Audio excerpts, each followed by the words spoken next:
Stand ఎటువైపు, spirituality నమ్ముతారా, science అని నమ్ముతారా? స్పిరిచువాలిటీ అండ్ సైన్స్, బికాస్ మనకు స్పిరిచువాలిటీ లేకపోతే సైన్స్ లేనట్టే. బికాస్ ఎంతో మంది సైంటిస్టులు రీసెర్చ్ చేసినాక మనకు అన్ని బయట పడతాయి.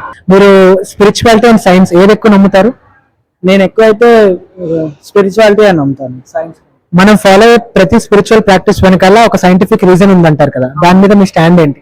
సైంటిఫిక్ రీజన్ అంటే ఇప్పుడు మన ట్రెండ్ అనేది ఎక్కడంటే జీవితంలో వెళ్ళిపోవాలి అనేది తప్ప సైన్స్ గురించి తెలియట్లేదు.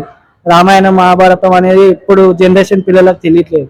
అది తెలియాలంటే మీలాంటి వాళ్ళు చాలా మంది టీచర్స్ అలాంటి వాళ్ళు స్కూల్లో కానీ చెప్పిన పుస్తకాలు ఇచ్చినా వాళ్ళకనేది తెలుస్తుంది. అన్నదమ్ముల అనుబంధం అనేది, చెల్ల ఆడవాళ్ళని ఎలా గౌరవించాలనేది తెలుస్తుంది అంతే. So lastly subscribe to our channel అని చెప్పేద్దామా?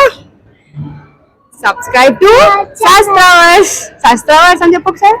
శాస్త్రవర్స్. Thank you.